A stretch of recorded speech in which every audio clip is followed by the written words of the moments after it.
Good morning, everybody. I am Lee Wright. I am a divorce coach. Welcome to my channel, Seasons Ebb and Flow. And I have this channel just to offer interviews about all topics related to divorce, preparing for divorce, going through the process, and also healing from divorce. And today I am happy to be interviewing Jennifer Lee. She is a financial advisor and she wrote the book Squeeze the Juice that I have been reading, and it's excellent. And we are going to talk about money. But I am first going to ask Jennifer to tell us a little bit about her background. Hi, everybody. Thanks for having me on the show, Lee. I appreciate the invitation. I love talking about money. It's an easy topic for me. I grew up in and had an experience and, perhaps a money story that is not like most people. I rolled coins on Saturday evenings for my dad and had 3 jobs growing up, sold candy bars on the back of the school bus, those kind of things.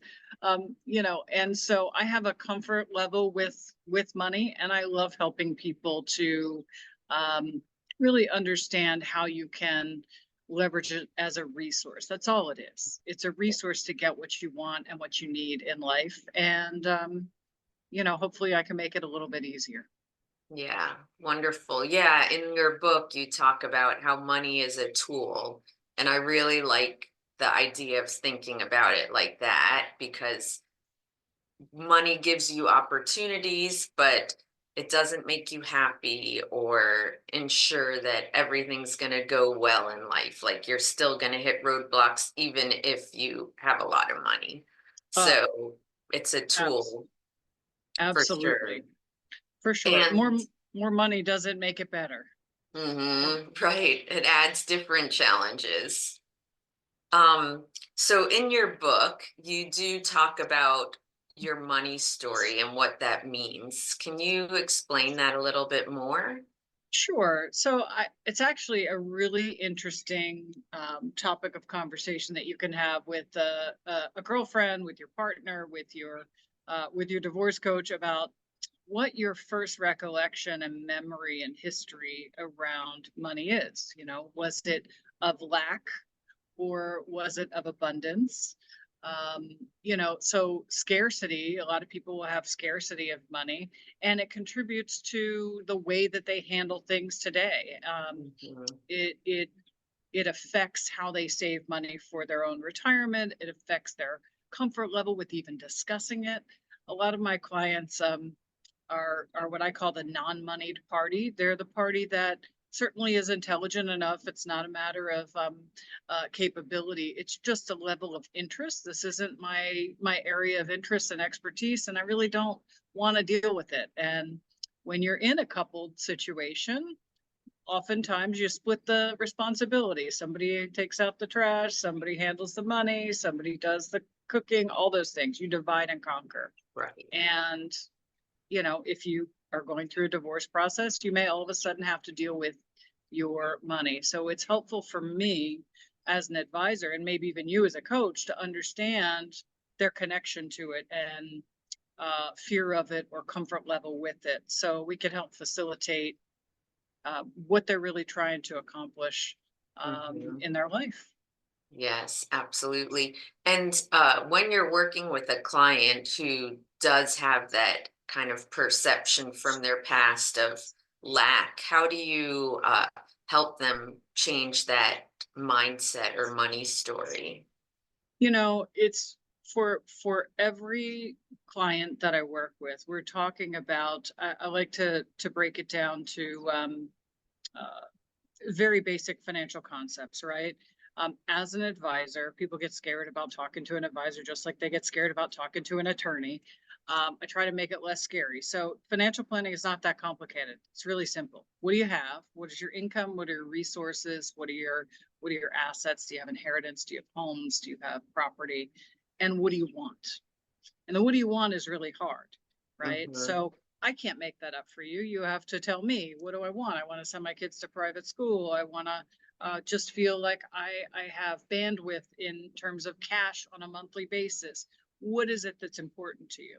And then my job is to do all this stuff in between, right? So getting them acclimated to the basics of the financial world, I think helps um, to reformat their money story a little bit. And they say, oh, well, I do that because, when I was a little kid, we never had enough money. Or I recently interviewed somebody, and she shared with me, she said, look, my dad was big highs and big lows.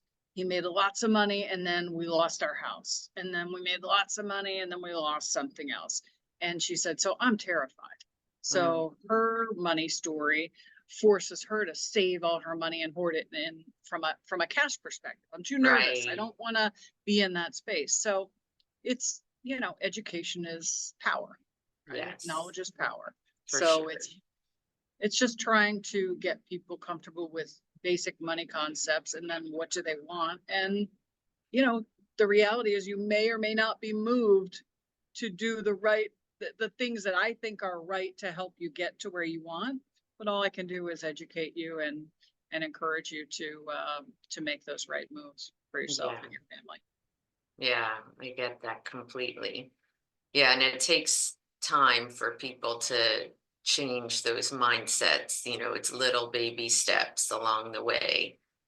Yeah. And then in your book, you talk a little bit about the challenges money can play in a relationship, in a marriage. And can you talk about that a little bit? Yeah. It's very interesting, and like I said, you can have this conversation with your spouse, your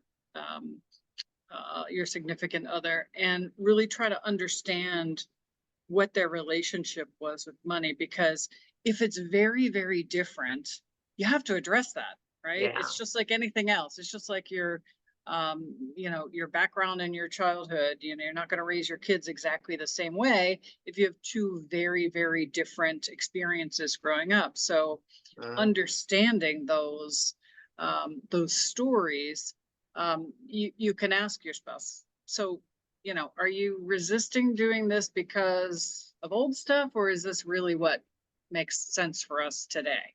Right? yeah. Can we talk about it, and can we have that make that move? It helps me as an advisor to understand somebody's predisposition to a reaction. So, Mm-hmm. is that your first answer or your final answer, right? Sometimes your Right. first answer is that emotional child answer, and the final answer is the rational. Let's consider this and where we are today, and does that still Yeah. fit? Yeah, I think back to my marriage, and my ex and I definitely had different ways of dealing with money and our perception of how to spend it. And I definitely remember the stress that caused on us. Mhm. And I will say one of the things I really felt good about post divorce was I have control of the way my money gets spent. And once you're comfortable with that, it's really empowering and a relief that it's not going to be something where money's going out for things that you really don't think are necessary based on your life situation. Yeah. And but I know that for a lot of people, post divorce, money management can be very overwhelming. Um, what are some of the things that you've seen with clients post divorce, like the challenges or how they work? Well, there's a number of concerns I'll just share that make me worrisome as you're going through divorce, right? So I'm definitely a financial advocate. I want to make sure that we don't leave any money on the table.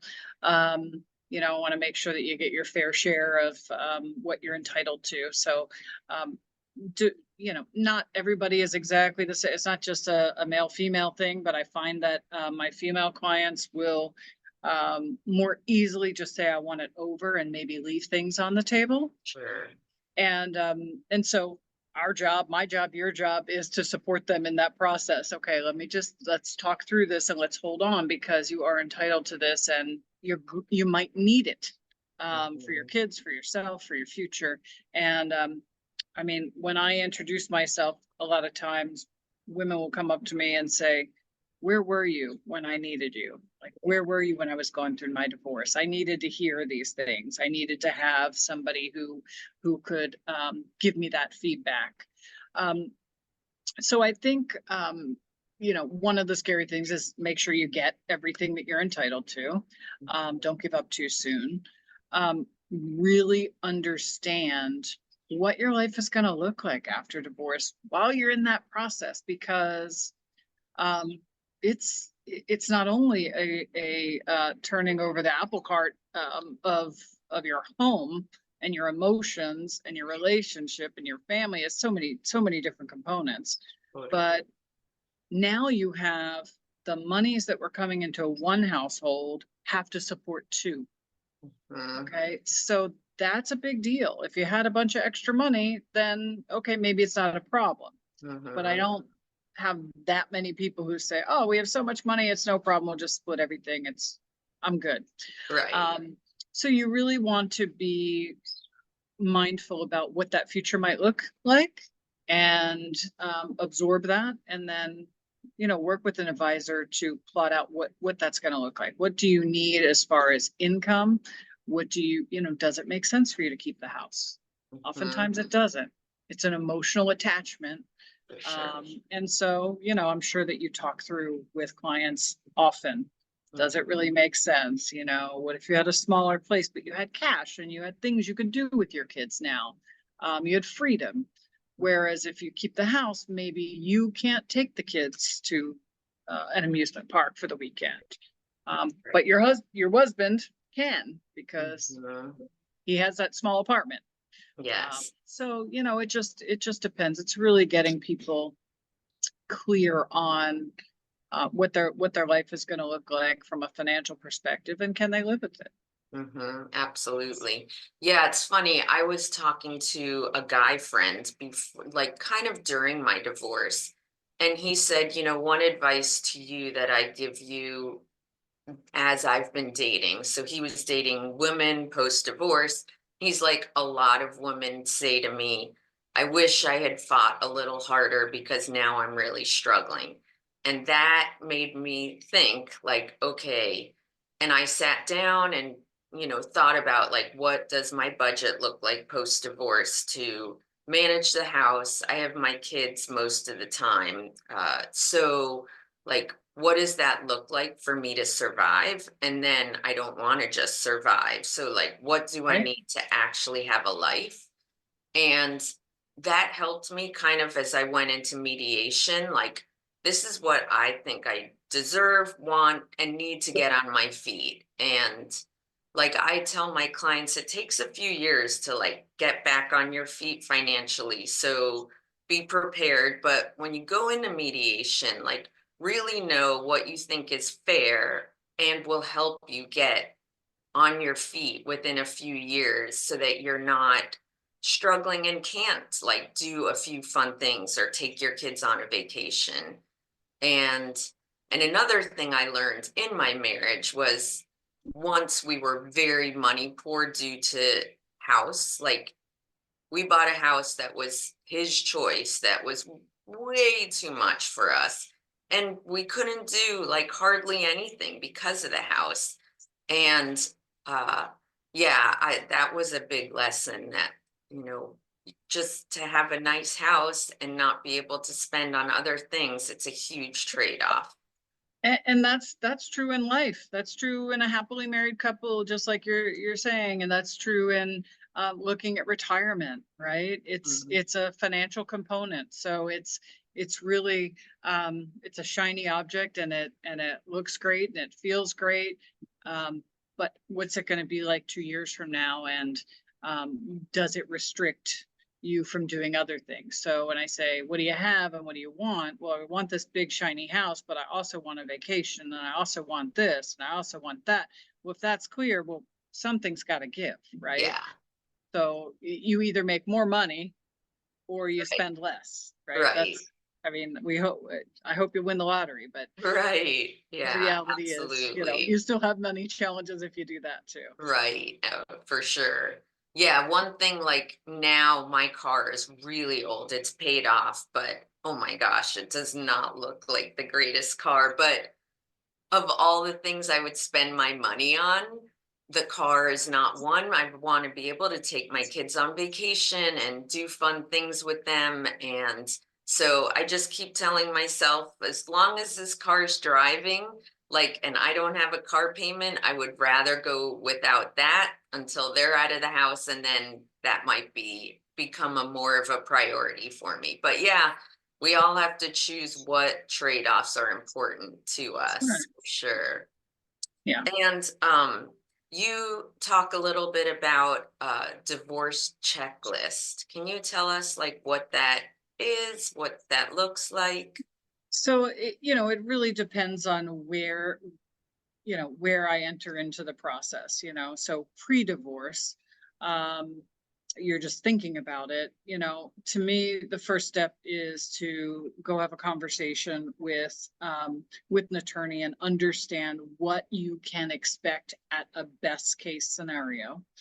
That gives you a reality check and a framework, Yes. because you might be shocked at what you thought you would be entitled to and what you're actually entitled to. So we have to have um, a recalibration there and really understand what that looks like. Hmm. So it doesn't necessarily mean you have to hire the attorney right then and there, but you need to understand in your area what are the expectations and what is the best case scenario, and that'll help you and me to then look at resources. So, all right, what do you and your spouse have? How long have you been married?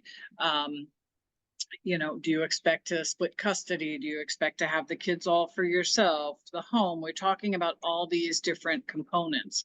Really getting your ducks in a row. I like to say, one of my favorite movies is The Other Woman, and it's a comedy, and it's just I think it's just kind of fun. And Cameron Diaz says at one point, she's the attorney, and she says, you have to get your ducks in a row, right? And that means really understanding, what does it look like from a financial perspective? What does it look like from a legal perspective? And how am I going to get through this, right? Right. Oftentimes that involves a coach or a therapist or both, Hmm. because it is an emotional roller coaster, sometimes referred to as an emotional nightmare, but it's a process. So getting your ducks in a row, understanding what all the assets are in your that potentially could be separated, and then if you're in the middle, a lot of times people will come to me because their attorney is now asking for things like the marital balance sheet, and um, if they're the non-money party, that's stressful and overwhelming. So I'll have them collect data and we put that together. And then as you get close in mediation or in if you had to go to litigation or at whatever negotiating point you're in, um, there are other things like just making sure that the attorneys file a qualified domestic relations order at the end.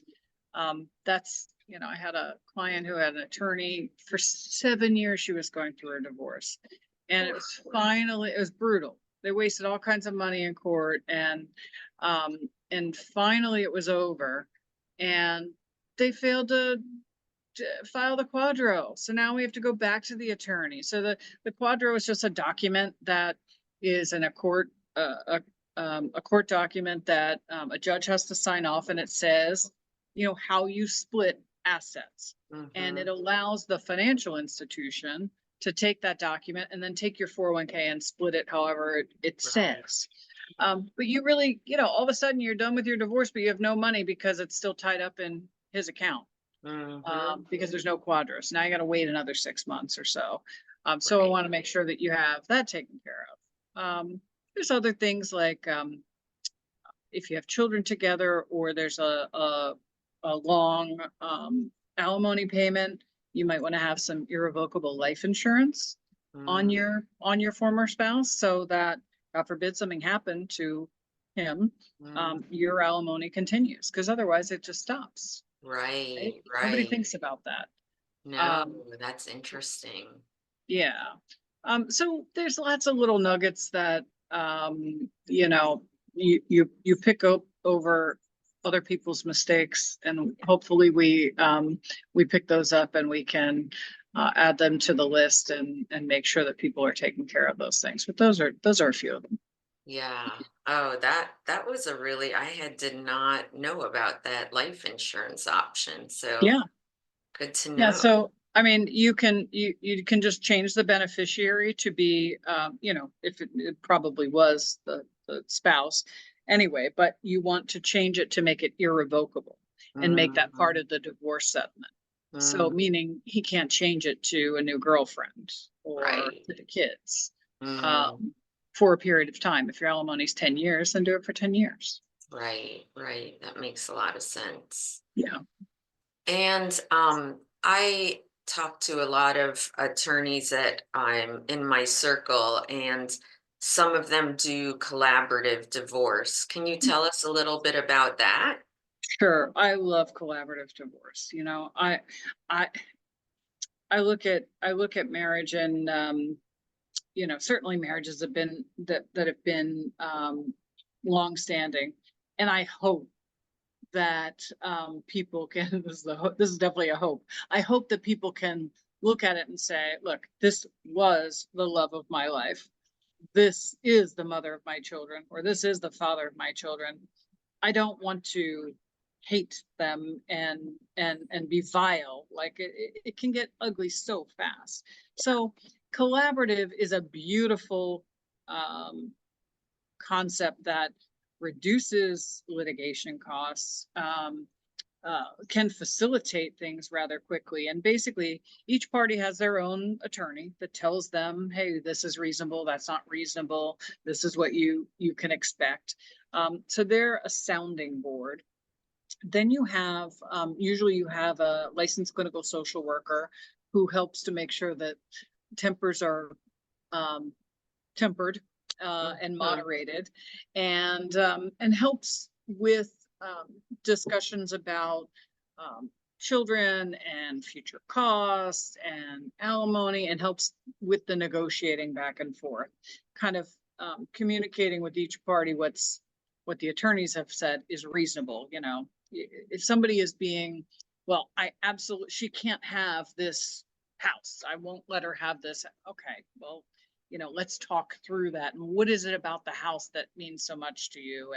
And so you're using that skill set that maybe a litigation attorney doesn't have, to soften this process and facilitate it more quickly.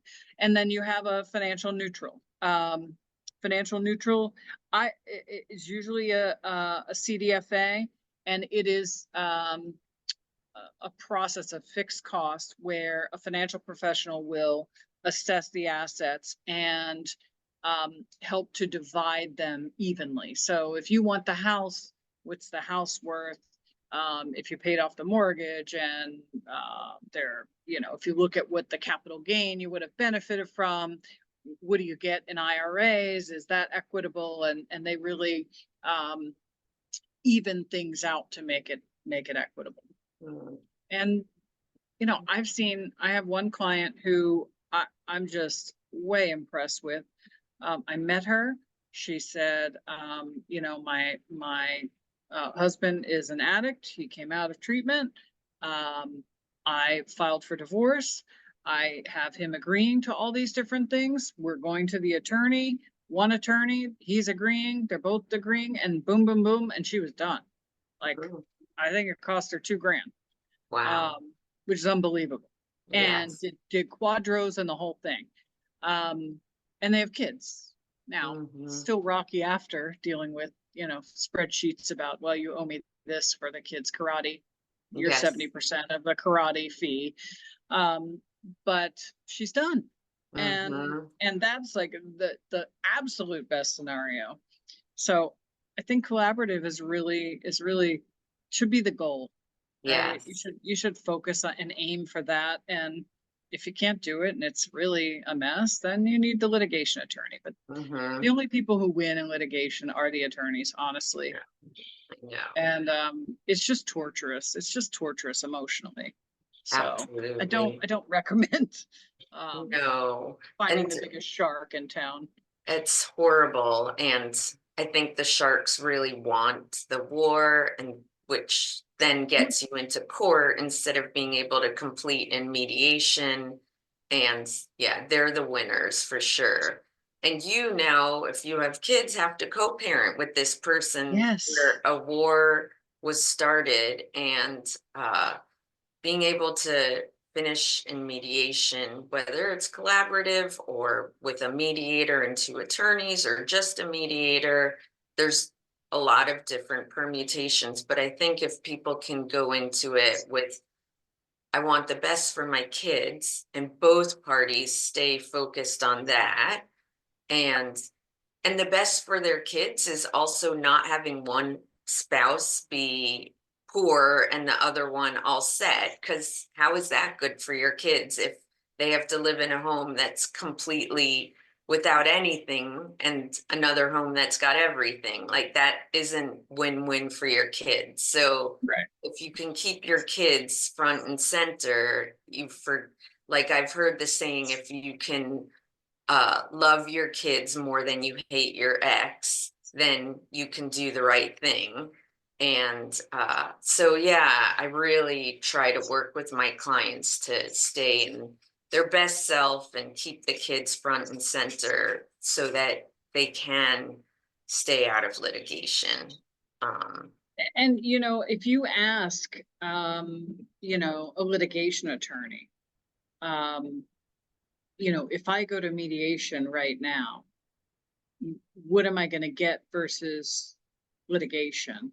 You're going yes. to get the same thing. Mm-hmm. They're not going to tell you that. You have to ask, and you may have to ask twice for a Right. follow-up question.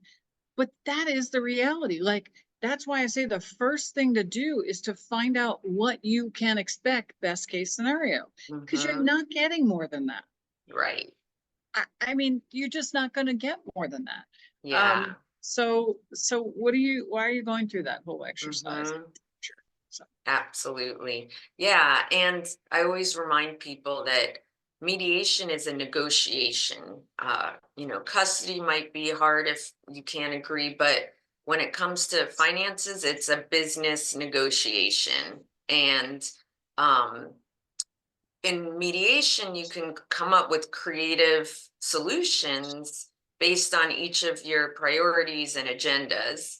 Whereas if you go to court, you're kind of at the whim of what the judge thinks. And yeah, that's you, you don't know what that's going to look like that day. exactly. And Yeah. oftentimes there's very different, it's very most many jurisdictions, it's a 50-50 split, right, of Mhm. resources, of retirement accounts, of assets, if you've been married 20 years. um but it may not be fair if one person has a big career and the other person raised the family. Right. Now what? Like, the person who raised the family might take 5 years to build a business, Mm-hmm. right? And so you need cash flow, or you need alimony, or you need support for that period of time. So it's negotiating those things. Right. Absolutely. And for the example of someone who stayed home with the kids, and they now have to fill out these financial affidavits and understand their finances. Some people get like deer in headlights. Yes. How do you help them through that? Um, I've been doing a lot of it lately. And so women will come to me in the midst of this divorce process, and the attorney's asking for all these things, and they're overwhelmed, and they say, well, I need a financial advisor. Well, right now, I mean, I'd love for you to be my client, but that will be in 6 months, a year, right? Right now, what you need is triage, right? Mhm. You're coming in the emergency room, you're all wounded. You need me to patch you up and figure out a plan, Right. right? And so that's what we do. We do triage. We help you through those forms. We help you think through, what is your life going to look like? Make sure you don't leave anything on the table. Do the quadro, all those pieces that we talked about. And then And then I say, I'm here, right? Like, Mhm. so if you have questions, or when your attorney gets you, you're in mediation and you get, a settlement that you think is reasonable, we can talk about it, and you Mhm. can ask for these other things, or and so there's support. But I typically do that triage, and then once it's over and you've got your quadro and your resource and your money is now coming to you, now it's like, okay, Jennifer, now what, right? And then Mhm. now it's okay, so here's what you have, Right. what do you want? Yes. Right. And then that's my job, is to make everything that you have as efficient as possible. And it Mhm. works the same way with, somebody losing a spouse, somebody retiring. Here's what you have. What do we want your life to look like? And Mhm. it's all those trade-offs. And Right. it's not just a money conversation. There's a psychological component to it, I think, that is critical. So, Yeah. I mean, I can asset allocate your account and tell you how you should be doing, and what you should be doing for your retirement, and just do numbers. I can do that, Mhm. but that's not really going to serve the entire person, right? Absolutely. So, Yeah, when I'm working with clients post-divorce, it's a lot of visioning, what do you want your life to look like? And what are your priorities? Like, is traveling something you really want to prioritize? Or, is decorating your house really important to you? And, how do you focus on those priorities and ensure that you can make them happen? yeah, Um, yeah. And what about situations? I have some clients where one of the spouses has their own business and they feel like money, the information about the business is not being openly shared, in order for, like, hiding things. When you have a business, it's not W-2. And how do you help clients through that, or figure that that out? that can be a real concern. And there are people who are forensic accountants, who Mm, you can discuss with your attorney whether or not it makes sense to hire. But a forensic accountant can really dig into the books and dig into everything that's happening inside the business to give you a better understanding. Theoretically, if you were all on the up and up, and looking at a business, you can, from an accounting perspective, get a sense of what the owner is really getting out of the business beyond just the distributions, or the 1099 income, mm, right? So, or the W-2 income. Um, and oftentimes it's lease payments on cars, it's mhm, insurance, it's other bonuses. So it really can be more complex. mm, Um, and if you have one party who is the business owner and has always managed things and never really communicated much about it, you probably need somebody to really look into that.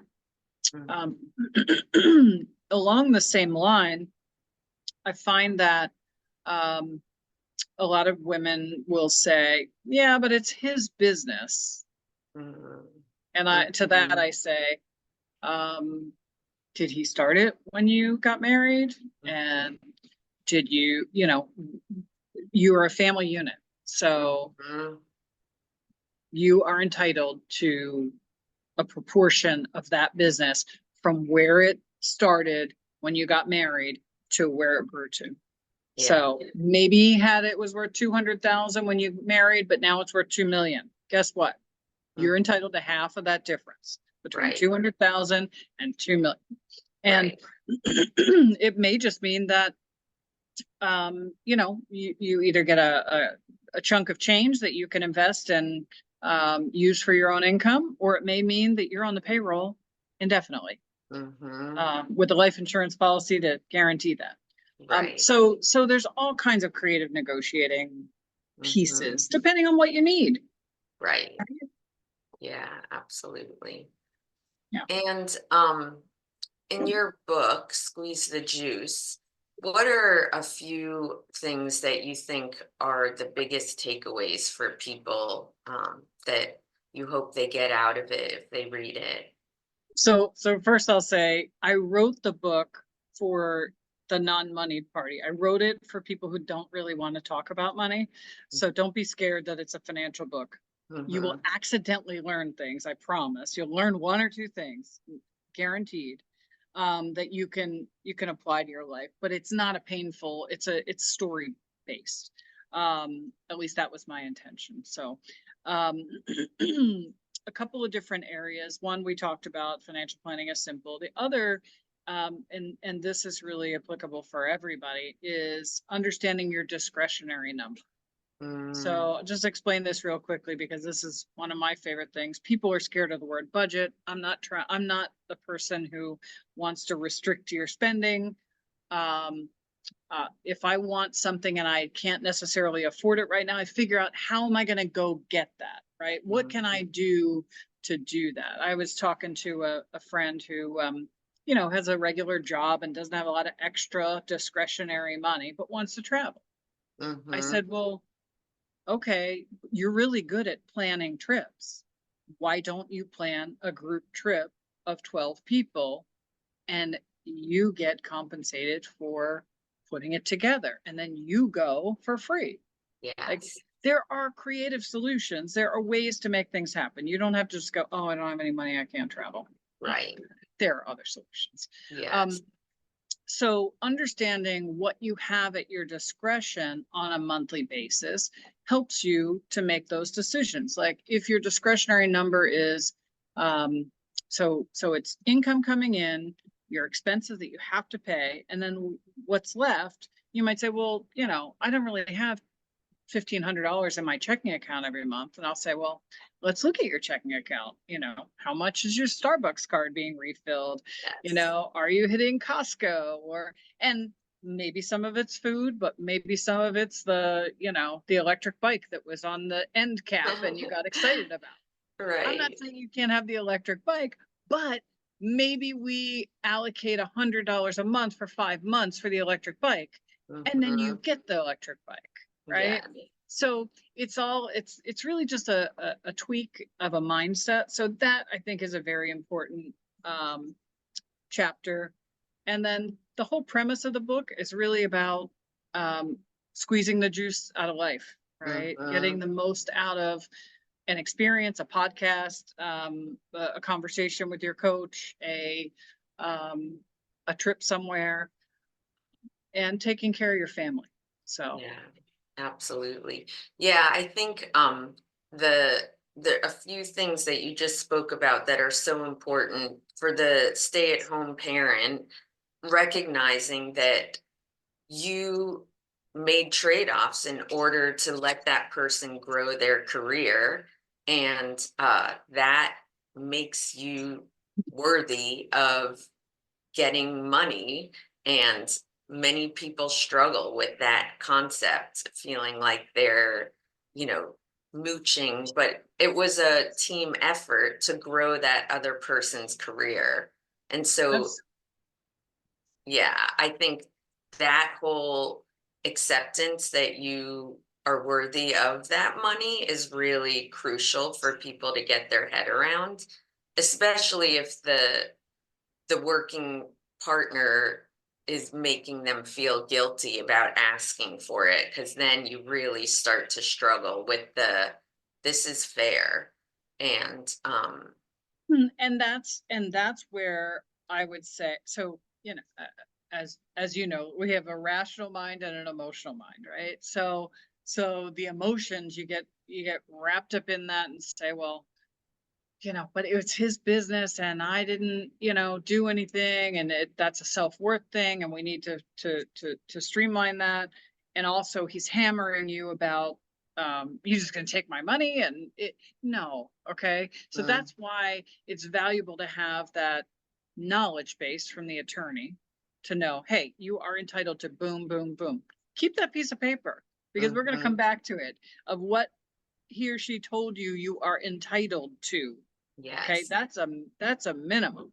And then the advisor is going to help to make sure that you get those things. Mhm. And the coach, like yourself, is going to help you uh, reposition your mindset around it that, hey, I am valuable in this process, and I did all these things and helped grow your career. He doesn't have to believe it, but I'll have to Mhm. pay it.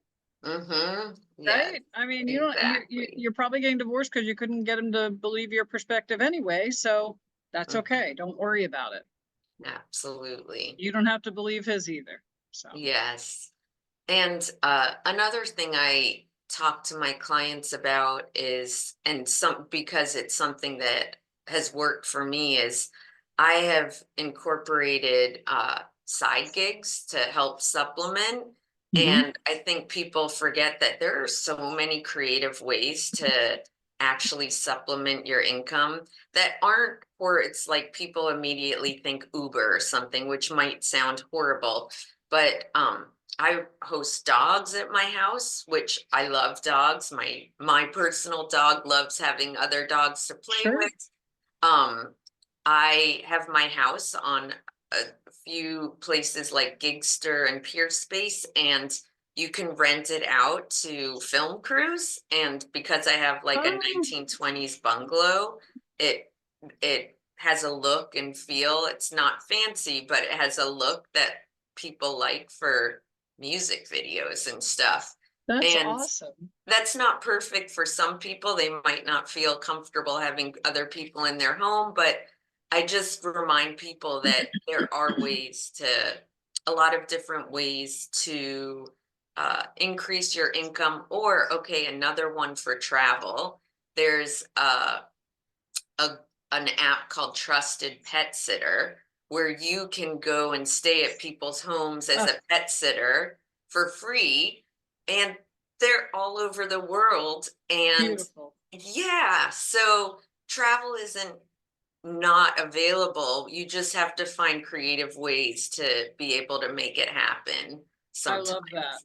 I love Yeah. that. I'm gonna look that up. Yeah, it's really pretty cool. I just had, I'm glad that you mentioned this, the side hustle. A client of mine is on the edge of divorce, and she just said to me, I can talk to you on Saturday morning. I'm on my way to my side hustle.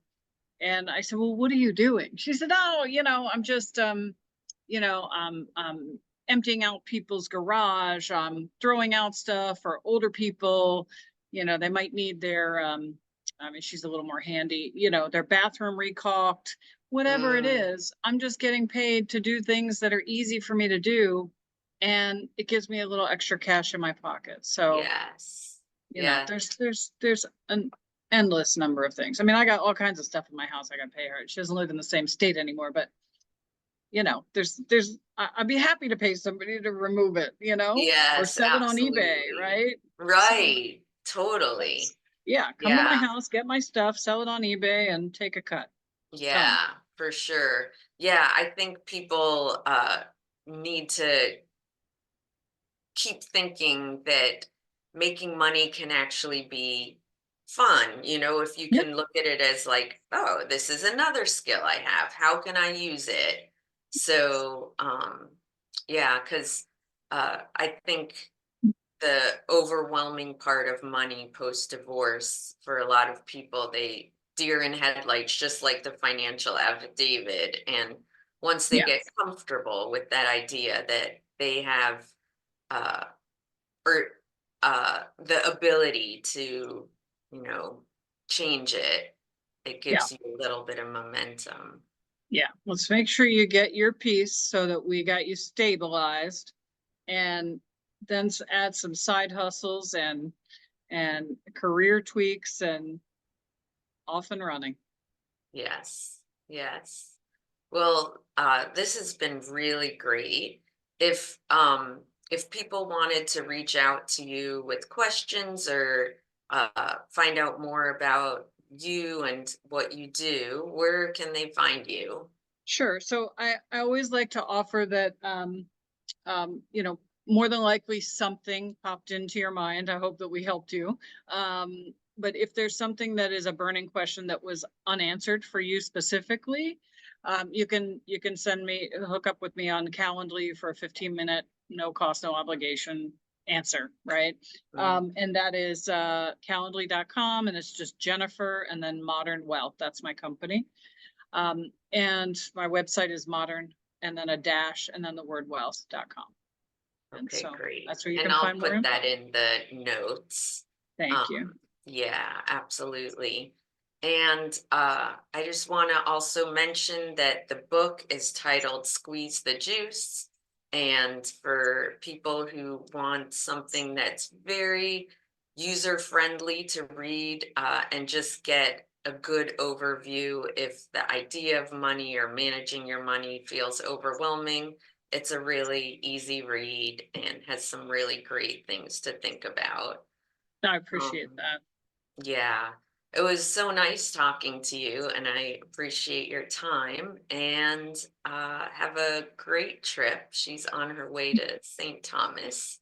So I will let you know when this is up and take care.